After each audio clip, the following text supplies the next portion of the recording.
it feels like no matter what like aspect of life we're looking at, like we love to dance between polarity, right? Like we can't help ourselves but really, really move between two strong forces. And it really two seems to be generally the magic number. We can't handle more, right? Our dumb brains. It's just how we go. And like we go like there's a kind of an analysis of this that kind of shows kind of the loops that people make. Like if you take two polarities and you kind of look at how behaviors change in each aspect of the polarity, you can actually map out like the almost like the figure eight behaviors that happen for humans when we're doing the dance of change. Exercise foresight, poor eyesight, couldn't fist fight, had to overcompensate. Learn to be clairvoyant, see around corners, read signals and warnings, interpret omens, respond accordingly to... Broadcast from later. We are exchanging weak signals of change, trying to understand the significance. A weak signal is just something we notice. That's an event, an idea, an issue, a development that we don't fully understand yet, but we suspect might be meaningful in shaping the futures of our lives and society. At From Later, we're steadily tracking, tracing, soaking up, and trying to make sense of what's changing. And on these broadcasts, we're giving a glimpse of what it looks like when you're trying to understand something you don't know anything about. And it's basically structured like show and tell. A few of us here will bring in a signal. The rest of us do not know what that item is in advance. Collectively, we're trying to make sense of it. We're going to judge whether it's signal or noise. It doesn't really matter. They're all signals if we can find what's meaningful about them.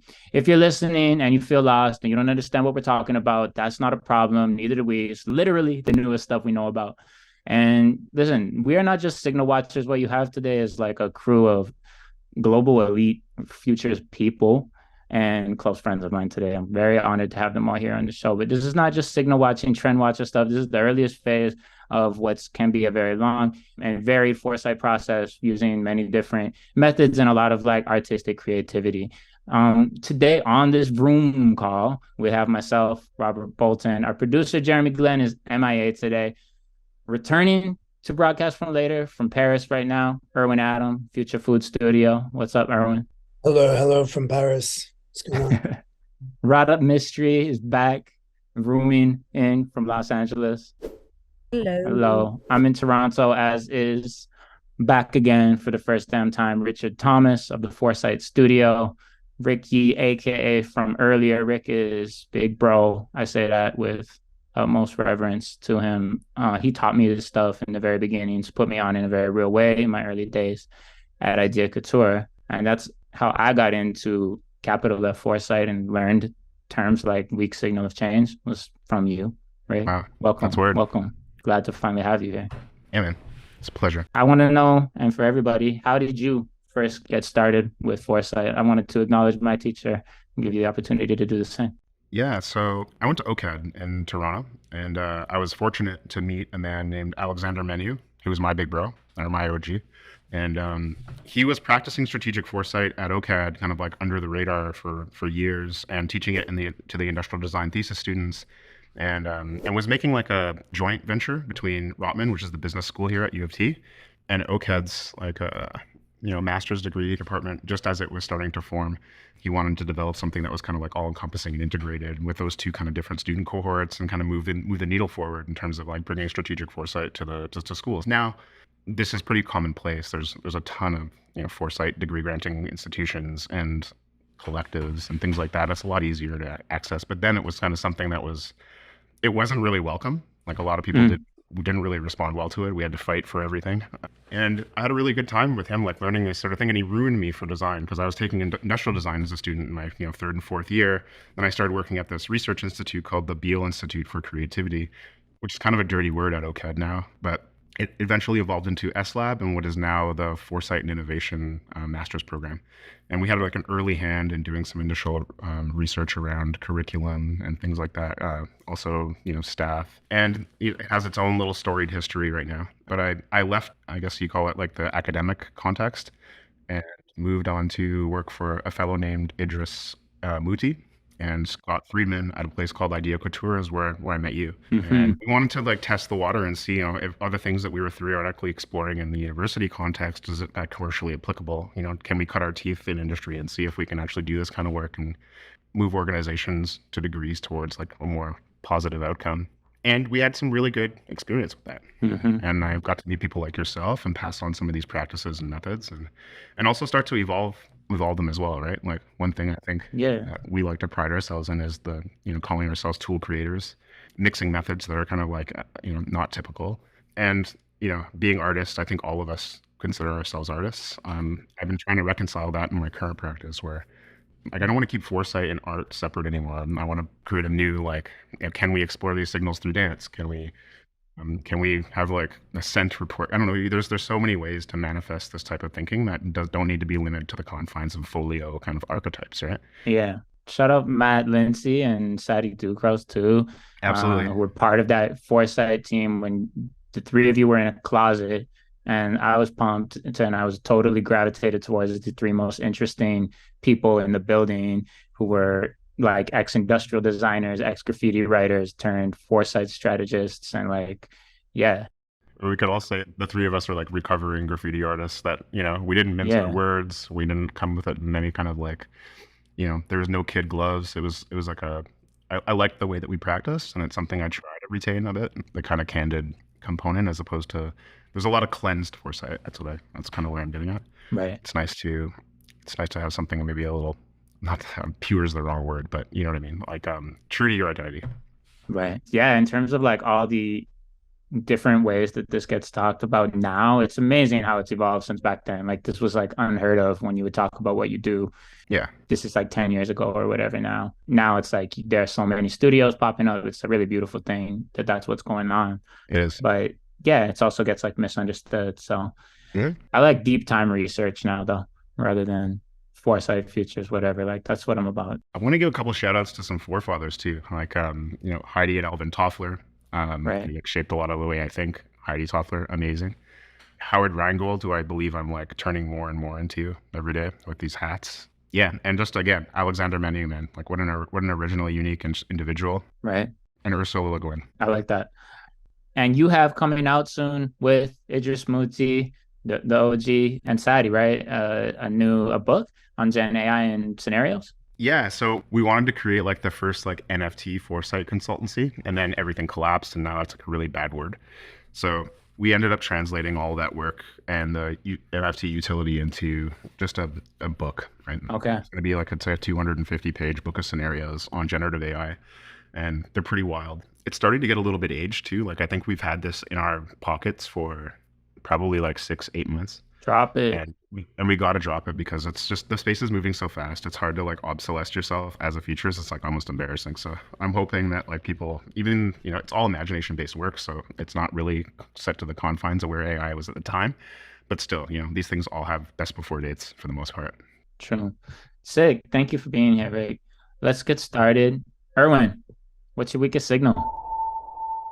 Weakest signal. Are we going for silly or serious today? I don't know. Which one's the weakest? Silly. Just be a silly Billy. Come on. Let's do silly. Well, silly. I think the silly one is actually an interesting entry point into like looking at how the world is responding right now to all the shifts in economics and the ways we're living and whatnot.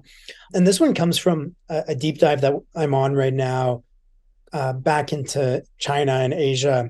And there's this emerging trend right now of young men who are between the ages of 17 to 22 who are taking the pits from mangoes and turning them into pets.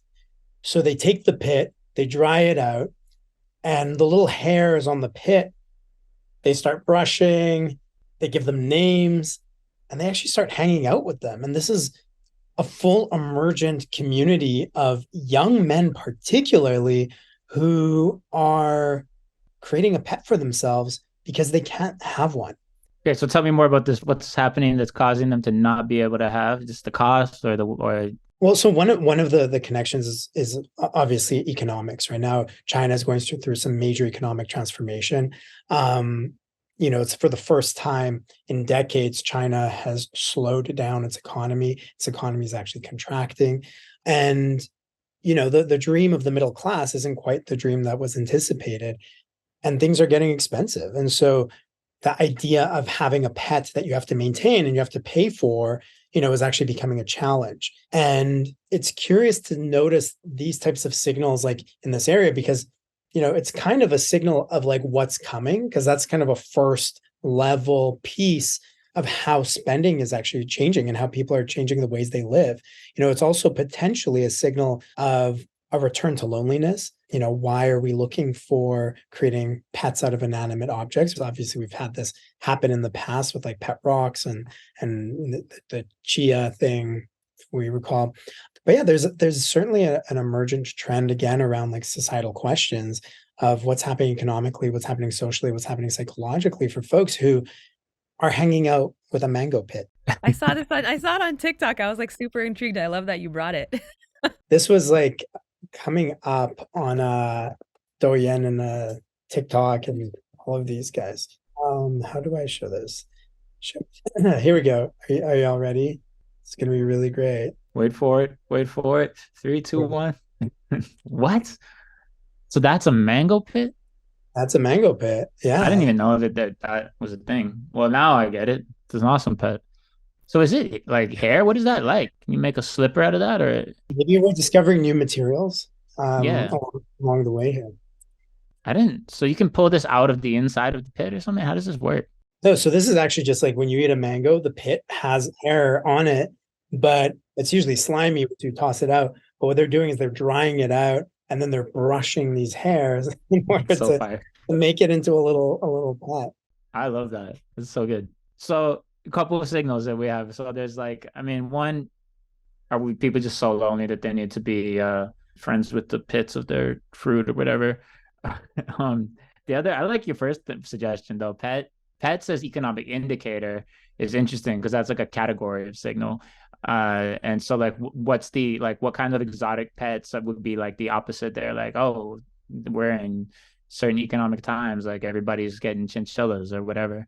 And on this side of things, it's like, it's like when exotic fruits, which maybe I don't know if it's even exotic in China, and become your exotic pet, things might not be so good for the economy. Irwin, when you first started talking about this, I was like, yeah, there definitely is this lonely generation, especially in China, where I think isn't the ratio like there's too many men over women, and like there's not enough women for Right. people to, I mean, if you are straight, but like there's not enough like women for heterosexual males. And I think that is super fascinating. I was wondering like whether it would be mango pets in other parts of the world where like mangoes aren't readily available, and like are there other like similar things happening in other countries with other types of, I don't know, I guess we would make a pet rock here because we're not Like, are there culturally different versions?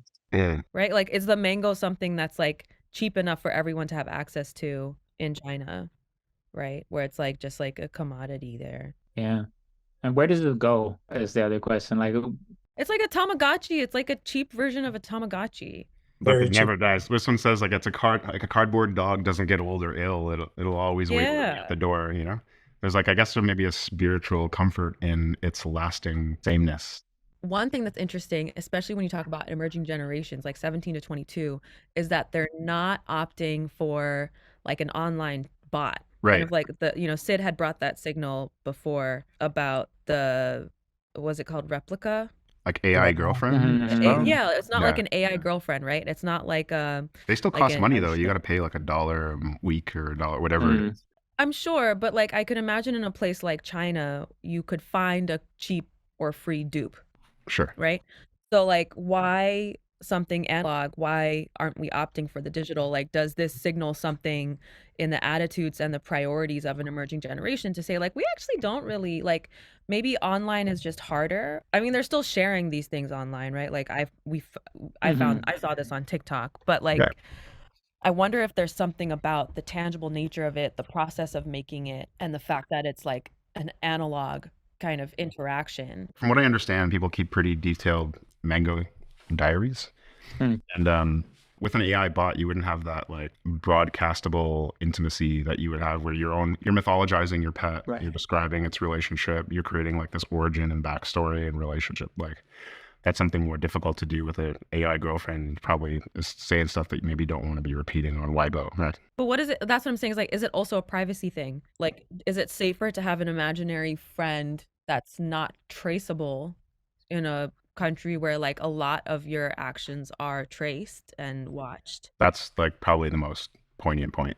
Well, and if you get so manipulated by like a AI bot, like it's a little like that thing that could like really steer you into something like that's incriminating in China or incriminating or like reckless for your reputation. I'm also kind of curious about this as an indicator in terms of like a cascade of events. Like, should we be like worried of any youthful male single population that are creating, prosthesis like these? Is it like telling of something else to come? It's like Groundhog Day, like whichever way the mango faces or whatever. If the mango pit wakes up in the morning, like then we know it's going to be economic downturn. I just wonder if there's like a restless male population, like, that's spending time with these mangoes. I wonder if there's something like, could that flip into something more?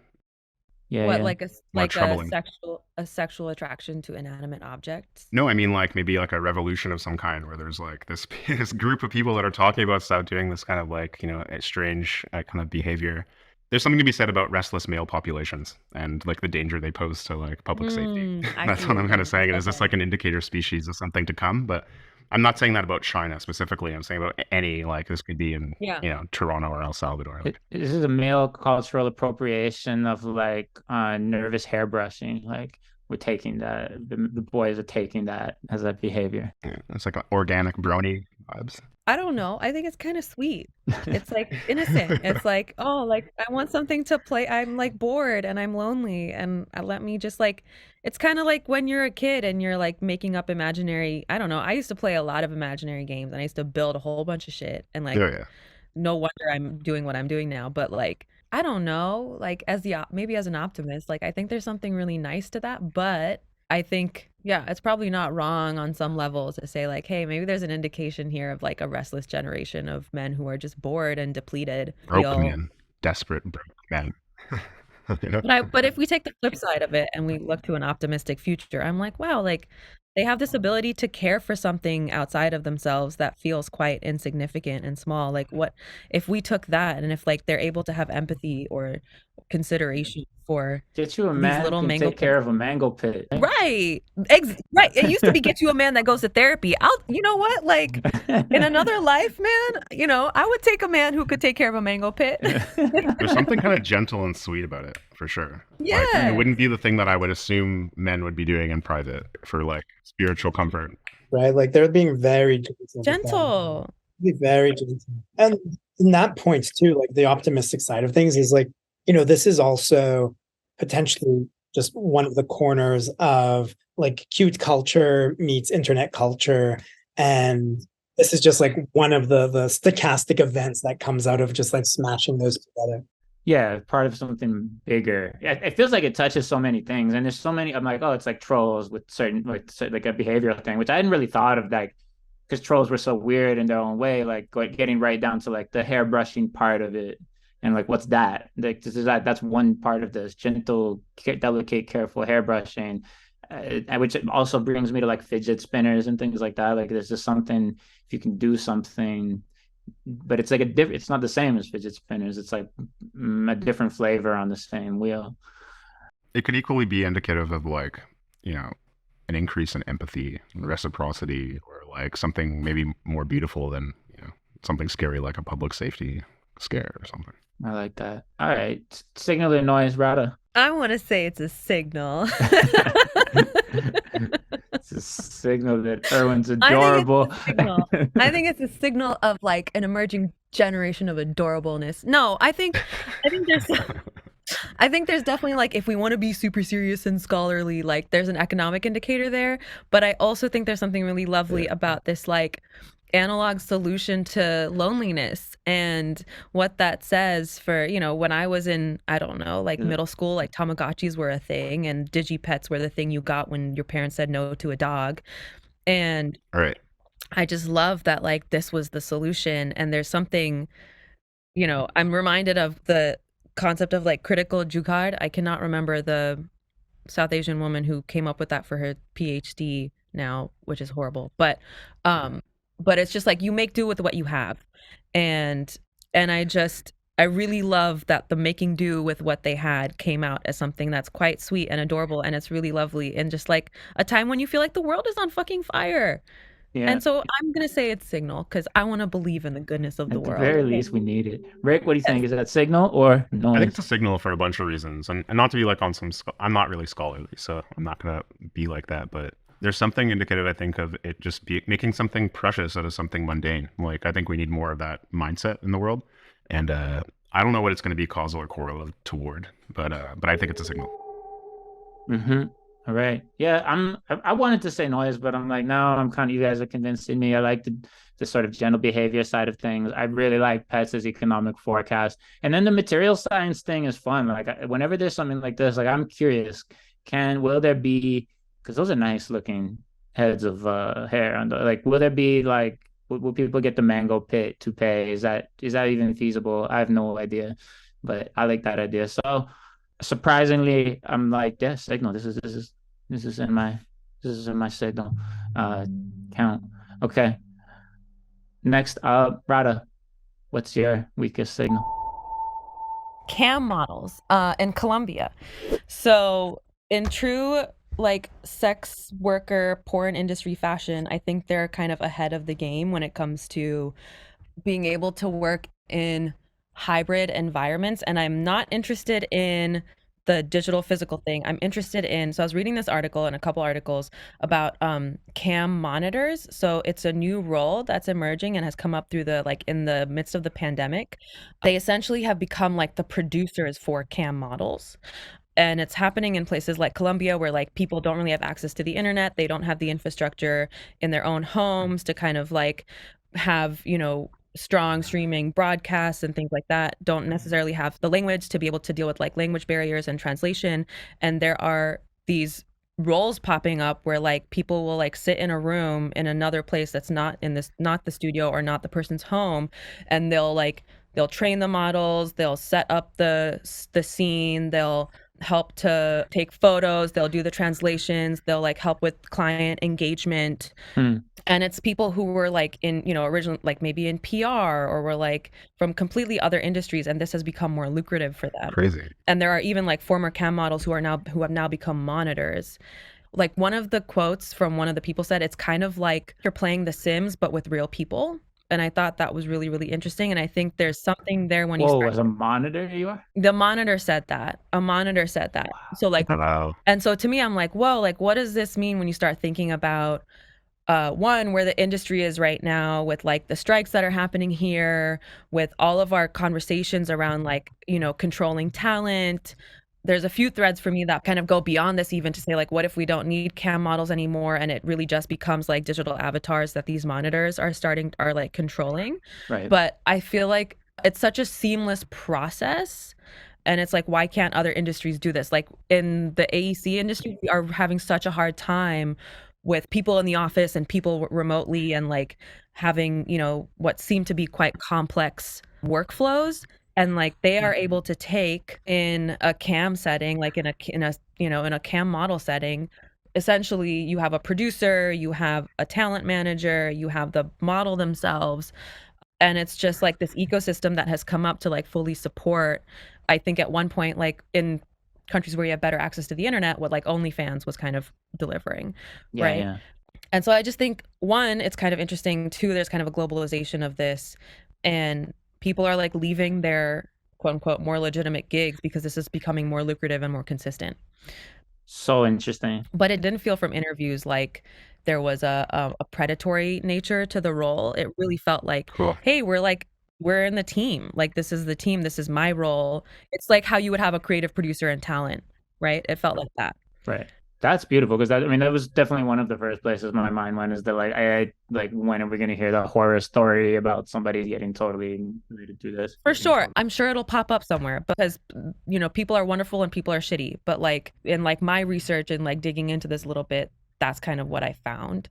Yeah. Well, even the word monitor as opposed to like director, producer, like there's a lot of other words that would suggest a different power dynamic than monitor. And so like, that's really interesting for sure, why that wouldn't be the case. And like, and is there something to like the model of just like a more like no hierarchy, distributed workflow that is happening in this kind of like online sex work, or I don't know if you consider this sex work or whatever, but adjacent. So it's that kind of an audience that this could be a model. There's so many. When you said training models, I was like, this is a Richard Thomas like AI pun waiting to happen.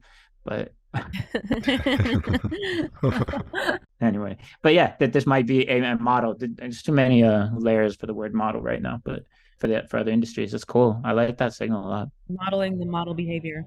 It's really nice to hear this, to be quite honest. Like, it's refreshing in sex work that there is like a positive cohort of like support structures. I love when I hear anything like this. Obviously, malpractice in this is something that needs to be monitored. But yeah, it's something that I see on, say, like Instagram. There's like older OG kind of sex worker OnlyFans women that give advice to younger cohorts in terms of like roadblocks, ways to run your business, how to optimize your revenue, all that sort of stuff. So it's I wonder, it's only natural that, you know, something that crested above $1 billion with just, it was only OnlyFans that metric comes from, should have kind of emergent support structures developing around, right? So we'll probably see more of this, and let's hope it's not malicious. Yeah. Irwin, what do you think? It's interesting because like these systems were created in order to like democratize culture, right? And it was like really about like, how do we get the people who are actually doing the work direct access to their consumer? And I do find it curious because like it seems to be a human trait that we dismantle systems and then we often rebuild them in the exact same way. Yeah. But we've just kind of like given them different names and different ways of being around them. You know, like we might have like the traditional, like the street model with a John and a pimp and all these words happening over there. And there's like the same things around the training, you know, and it's not necessarily nefarious, right? Like we had a madame and a bordello before as well, right? It's not necessarily nefarious, but there's like some gatekeeper who's both in terms of, has a role in terms of safety, obviously is easily guided towards exploitation as well. You know, we have the same thing in like the movie model. And I love that you invoked actually the writer's strike here too, because right, like where's content coming from right now? It has to come from unscripted. And where is unscripted, right? What's the most compelling unscripted? And so it's interesting to see like people potentially, like I wonder, like are people actually moving away from like more traditional media because the money's not there and it's just not functioning properly? And they're like, well, I can kind of do the same job I was doing, but I'm going to do it now in an industry that has a lot more dollar value to it. And so I'm curious about that. Like, how much is to the benefit of the cam person, and you know, why are we creating it the same way? And I'll add one more note. Somehow I'm less concerned around like this notion of the avatar AI version of the cam girl. I think we have that. Like, there's a lot of kind of like ideas around that already. It's accessible, and whether you're going into the full cartoon mode or you're going into the more like humanistic, but for whatever reason, humans still seem to really like actual human interactions. The one thing I will say, because I was curious about that piece too, was the kind of like breaking down structures to just rebuild them, was it felt from what I had read that this really came out of this notion of like people just not having enough access to the internet to take advantage of the system to begin with. So like women wanted to get into the industry, but they couldn't because 50% of citizens in Colombia don't have access to Wi-Fi, let alone strong Wi-Fi, right? So when we're talking about democratizing systems, you're still talking about people who do and do not have access to the infrastructure that's required to opt into those things. And so for me, like, that's why it became really interesting, because it didn't feel like the pimp, like saying like, here, let me take care of you and protect you. It felt like, bro, I need good internet. It's kind of like WeWork for sex work. Like it reminds me of like a shared like work environment, essentially. Yeah, and that's why it was interesting to me, because if it was just the pimp model, I'd be like, there's nothing new here. But the new thing felt like there's a lack of infrastructure. So like, what are kind of like these informal kind of like shadow systems that are popping up around this industry that are, one, demonstrating a model for like hybrid working that was less interesting to me but still applicable, but two, are kind of like demonstrating a new model where the sex worker has agency. They are not someone who is like being preyed upon in some way. And like Ricky said, like, yeah, I'm sure there will be stories that come out that, you know, where people were taken advantage of, where they have been trafficked, where really horrible, horrendous things have happened. I'm hoping that hopefully is not the case. But this really came out of like just people just didn't have access to the digital infrastructure that was needed to opt into the system. So I want to take this in a different direction though too. So one of the other aspects of this signal is just like the way production is happening in this sort of streaming. And in particular, it's cam models in this case, but you could be going, you know, any type of streaming that happens. And we tie this into future of work and remote work. Can you start to see a scenario? I think we're already in it a little bit. It's obvious where we're overproducing our meetings, essentially, where we're already in this state where it's like you're doing remote work. You need a ring light, you need a Yeti mic, you need touch on my face, you need high bandwidth, you need all these things just in order to come through clearly, because everybody's got to be doing their meetings, but also conferences. Also, like Radha, your work life is actually like this. You go from like meeting to podcast to conference talk to like whatever within, you know, and you're in a sound studio right now, not that we paid for on this podcast, like you just happen to be one because you're at work. Brought to you by Air. Yeah, there you go. At Air, you're at the sound studio at your job. Like it's not in the business of sound production per se. So we went from like 3-4 years ago being on that Star Trek ship conference call that was illegible, unintelligible, impossible to hear each other, to like this high production meeting situation that we're in today. And where does that lead? Are we getting to the point where it's like, okay, I've got like a lot of meetings next week, I better book my cinematographer and my associate producer or whatever, so that I can make sure that I have, you know, my monitors like in my ear to make sure I'm on point during my meeting. And this is what is becoming expected in this world, because I mean, I've sort of seen it's like, the automated versions of ourselves and our work. It's like the B+ student is so easy now with ChatGPT. Is this like we're gonna have to do everything, including having like a staff just to come off as a competent person, you know, in your earbud telling you what to say next, and you know, go to the next subject when you're just in a meeting within your own corporate culture, like starting to have almost like this kind of celebrity production, building your persona. I mean, I think it's been happening for a long time. Like you do it just used to happen on LinkedIn and social media, but is it going to become more of this like future of work where we're doing that really through like Hollywood style productions of ourselves? I mean, I think we're like grooming ourselves for it on things like TikTok already. It's like productions, right? Sort of reminds me of, there's this, I guess, trend happening maybe like 5 years ago or something. It's really prominent now, but like just the hyper professionalization of young artists, which I think there is like a kind of a correlative kind of piece here. But before there was no, you know, not everybody had websites and Instagram and podcasts and like live streaming and digital studio visits and, you know, just all the professional materials that you would expect from like a seasoned like vet artist are now at the, you know, everybody has these at their fingertips, and it's changed arts education. It's changed how young artists are valued and seen. And I feel like this is like it's within that kind of like same class, except for obviously the delivery and manifestation of it's different. It's almost as if you sub the technology for people that have the technology that are offering services, which seems to be like a really interesting kind of take. If you don't have access to that, I do have access to people, right? And those people have access. It's like I know a guy who knows a guy, but professionalized, and I quite like that. Instead of having a bunch of apps on my phone, I got a bunch of peeps, you know? Yeah. I mean, this is a side signal that's been, I think, going for a few years, but it's like the way that like we used to have a crew of people we hung out with in high school or whatever. Like myself, I was in like a hip hop crew with like people doing different elements and doing different things or whatever. But when we were brought together for just like doing art, like competitively within hip hop culture, and like and we'd show up to go, someone from the crew is in a graffiti battle, so like I'm battling, everyone's with me, whatever, and we had those.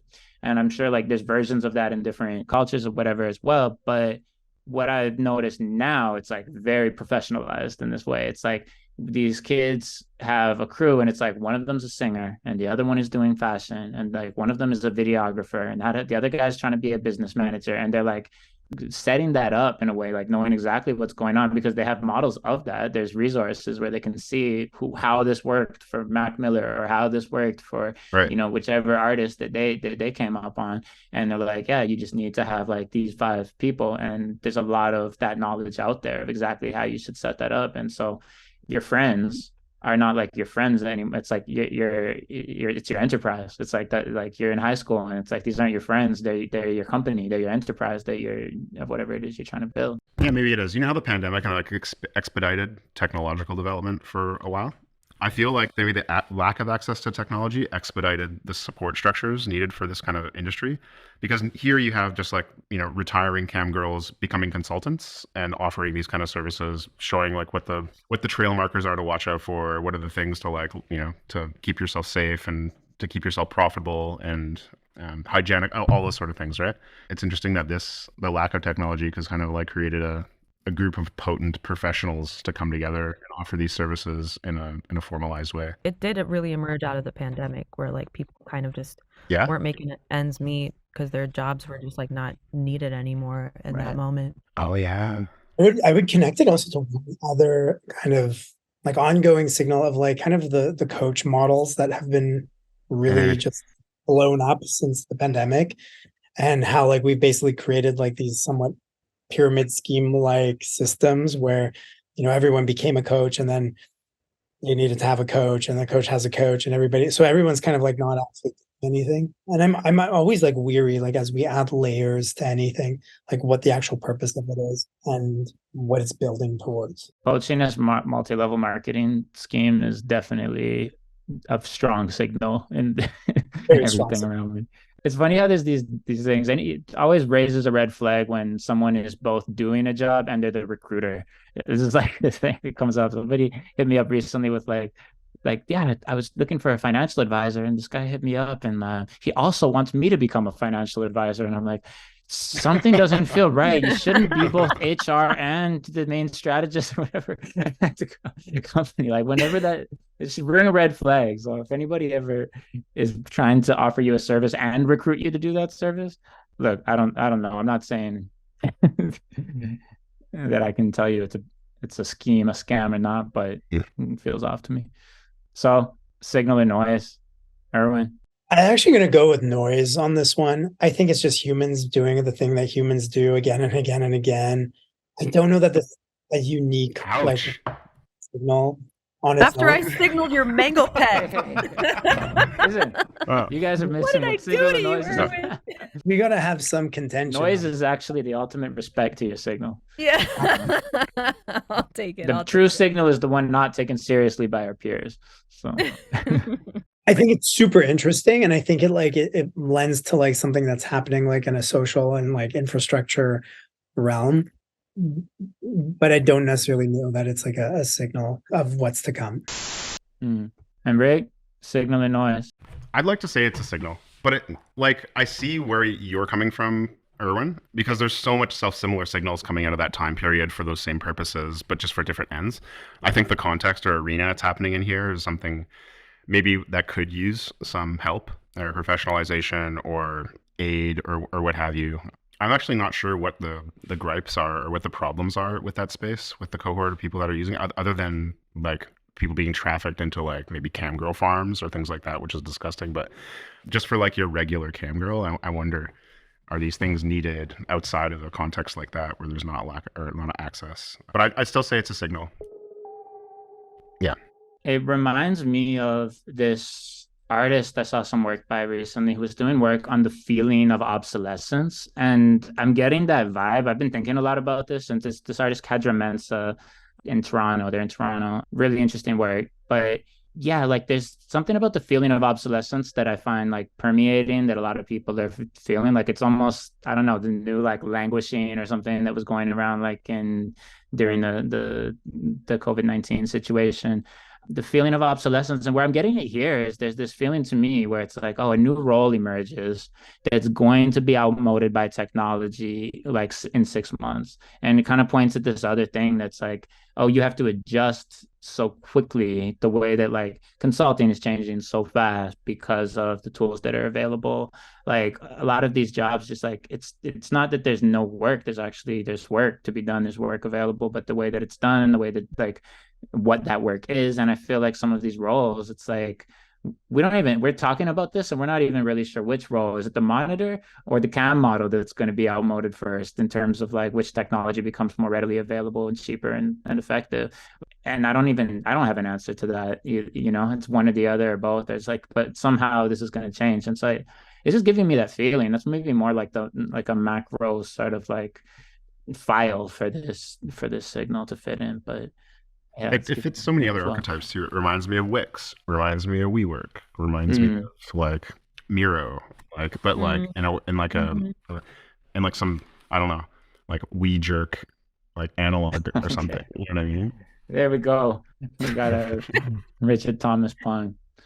Yeah, I'm gonna go with Signal. I think for me, like the one that stands the strongest is that question about like the Hollywoodification or overproduction of meetings, and as that applies to remote work. So, Richard Thomas, what is your weakest signal? Okay, so I want to give a shout out to a signal that you guys have already identified before. Is that cool? There was one I really Shout liked. out. I think it fits. Okay, so I want to shout out a previous signal that this may follow in a trend line with, which was Traumagotchi. True. It's kind of hype that you mentioned Tamagotchi before, but yeah, Traumagotchi is this like kind of gamification of collective healing. So my signal is crypto tripping therapy, and and I guess more. I found it in a crypto context. This is kind of why I named it that or framed it that at the beginning. But like on a second kind of like look back, and we're always negotiating the language around these new things. So I'd maybe call it like psychoactive media. Cool. And I know that you guys are like well versed in this kind of like media space. So you might call me out a little bit on this having some like historic roots, but I'll try to touch on that as well. So the signal was this collection of NFTs called Bio Pills or BYO Pills. Okay. And the collection basically it tried to push the boundary of NFT utility in novelty ways, specifically by providing holders with like AR, VR trip experiences. So rather than just buying like a static image, the image moves and it's supposed to have some kind of a psychoactive effect. One that's unique to each pill in the BioPills NFT collection, right? So the recent rise in interest in clinical research into psychedelic medicine represents for me, a re-emerging therapeutic paradigm employing hallucinogenic substances for treating illnesses such as addiction, depression, anxiety, those sort of things. But this idea of crypto tripping or this kind of psychoactive media explored in the BioPills signal for me has the potential to offer like a non-pharmaceutical or non-chemical alternative to providing healing experiences using light and sound, or just a multisensorial kind of like mix. So anticipating a growth in pharmaceutical evolution through AI-driven drug discovery and development, it's refreshing to hear of these kind of alternatives. I don't know too much about it, but it's for me so interesting. So I did a little bit more digging. Now, whether or not these are efficacious in long-term care journeys or actually work remains to be seen. But the sentiment took me down a little bit of a rabbit hole. And I started looking into altered states and media and binaural beats, which I'm not sure if you guys have covered before. Not here, but yeah. Yeah, the binaural beats are considered auditory illusions. For binaural beat to work, it has to have two tones that are frequencies less than 1,000 hertz, and the two tones can't be more than 30 hertz difference. The tones have to be listened to separately, one through each ear. Yeah. And they're claimed to induce the same kind of mental state assorted with like meditation practice, but much more quickly. Yeah. And they're said to like reduce anxiety and increase focus and concentration and lower stress, help manage pain even. So this idea of therapeutic practices.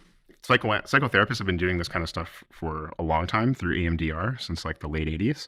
So there's a psychologist, let's shout her out, Francine Shapiro, invented EMDR in the late 80s when she noticed moving her eyes from side to side seemed to reduce the occurrence of her own distressing memories. So I don't know, I've had therapy before as a teenager to address trauma, and using EMDR, it does actually work.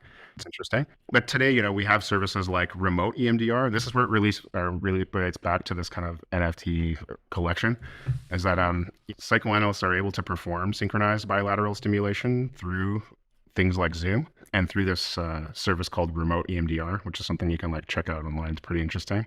The interesting here is that it enables like full synchronization between this bilateral stimulation on the therapist and the client's devices. All this to say that we may reconsider what we consider psychoactive substances, material, or media. And on a tangent, outside of this might be, cyber sickness, characterized by like visual induced motion sickness, similar to like motion sickness or like dizziness, eye strain, that sort of stuff. I wonder if we look forward, if we, might be able to learn tenets or heuristics learned in psychoactive media to help develop helpful AR and VR design practices and materials. And on the contrary, we might require media policy to label media that uses these approaches in the same way that we label AI-generated media, to avoid the kind of inverse videodrome weaponization or malicious actors aiming to cause harm, or some like I'm the weatherman, tell you how to feel next kind of like malpractice. It's also interesting to think what a therapeutic or curative environment might look like maybe like what Radha is in right now. Like some kind of like John Hopkins / Team Lab hospital as like the nouveau Griselda. There's a lot in there. I'm trying to think like where to start. I mean, I love where you've taken it as far as theme, because that's something like I've definitely been tracking just along like Traumagotchi. There was like a video game that was supposed to be a treatment for ADHD. Yeah, you guys covered that too. It was cool. Yeah. There's some other like pill type, like digital pill. So there's like this just whole virtual pill, and the way you talked about it actually also made me feel like, oh yeah, like maybe is this stuff new, or did we just become so used to like Western medicine, take a pill, like a particular way of inducing the chemical processes and having these mechanisms take place. We've become so used to it that it's like, well, obviously there have been gongs, Reiki, massage, like other types of therapy that are age old. And that like we just kind of take for granted. We haven't, so we're sitting here being like, all of these things are new, they're virtual, they're from a different type of technology than like an ingestible chemical pill. But maybe it's been around a long time, and maybe it's quite underexplored in terms of like what can be done via digital technologies and sort of virtual remote media. And you're like super on point, like those ideas of like ancient or ancestral rhythmic therapies, I guess you could call them. Well, yeah, certainly the plant-based ones. At least drum circles, sound baths, all those things. It's like, I feel if you do EDMR, you're always like being tapped and then being flashed and being tapped and being flashed, and it's like it's almost as if like white clinicians have like discovered the drum and the gong or something. You know what I mean? Yeah. Have you done EDMR? Did you say? Yeah, as when I was younger, when I moved out here from like when I was going through it as a kid, like I had a psychoanalyst who used EMDR, and it was helpful. EMDR. Yeah. I think there's a lot of things there. I think I am just getting stuck on EMDR because I'm like personally going through it right now as an adult, trying to unpack like complex childhood trauma. So I'm trying to think like as someone who's doing remote EMDR online with a therapist, like what does my experience mean within the context of what you're bringing up right now? So I'm trying to like process that at the moment. So I'll take a second. I don't know, Irwin, if you have some thinking thoughts.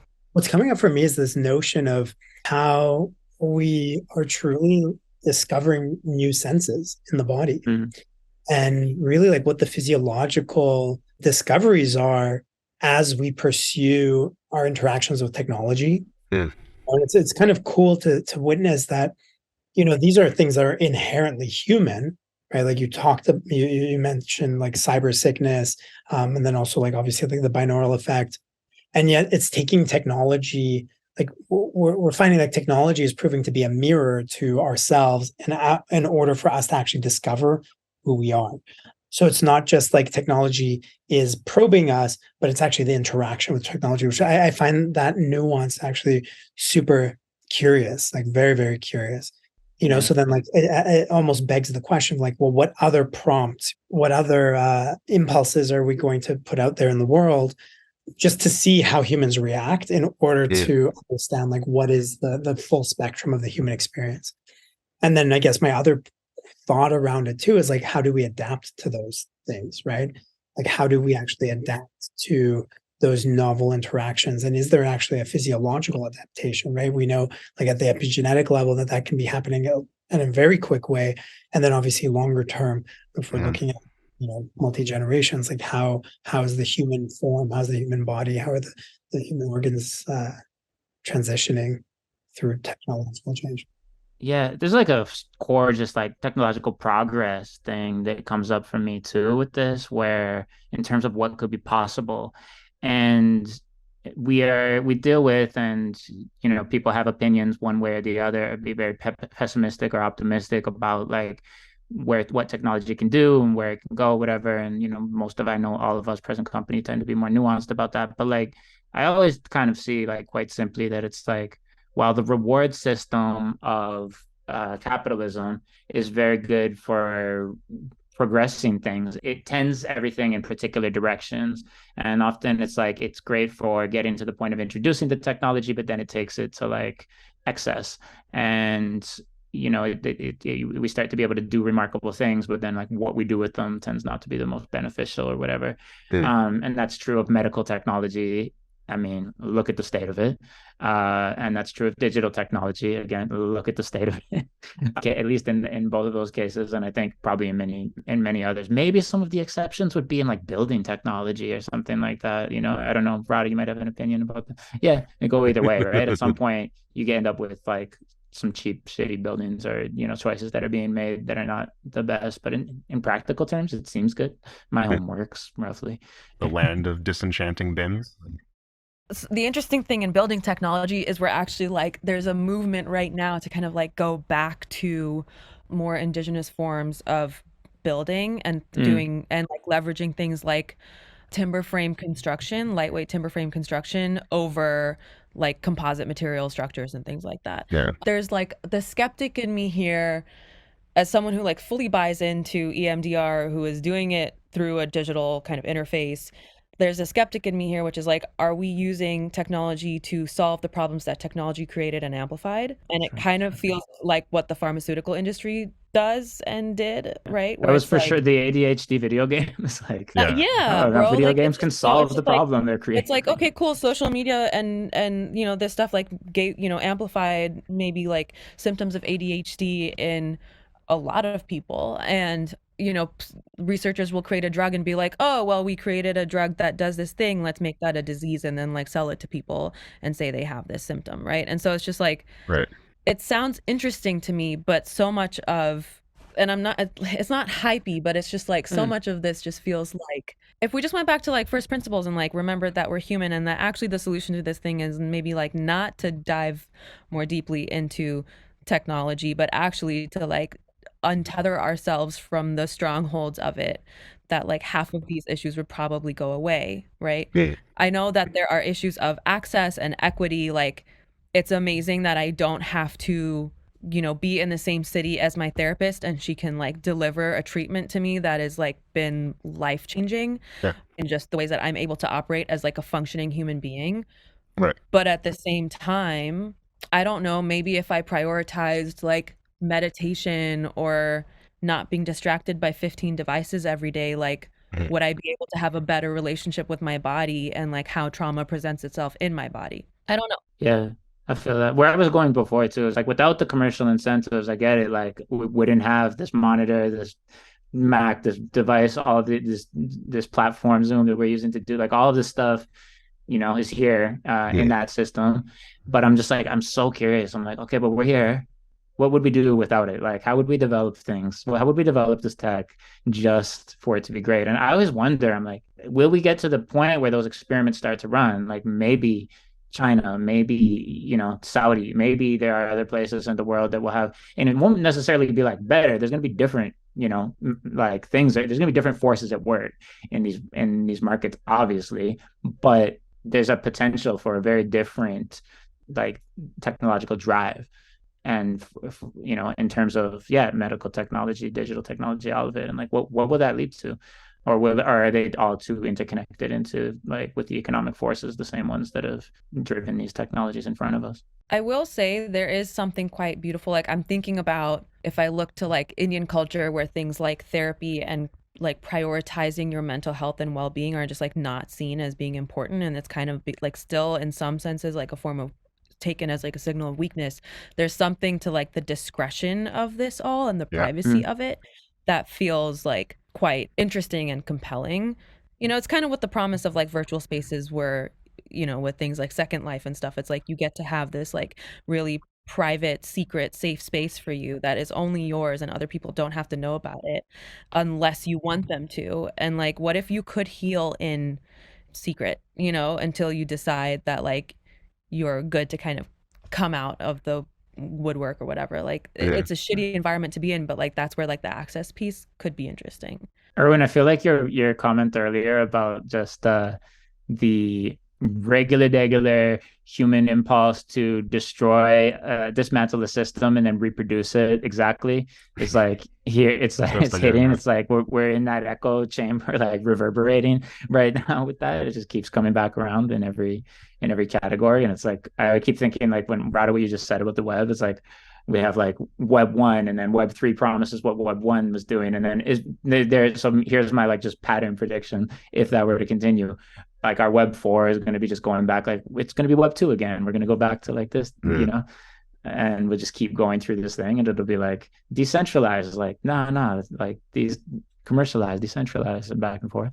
It's like recursive, like McLuhan tetrads or something. Recursive McLuhan tetrads. Well, it feels like no matter what like aspect of life we're looking at, like we love to dance between polarity, right? Like we can't help ourselves but really move between two strong forces, and it really two seems to be generally the magic number.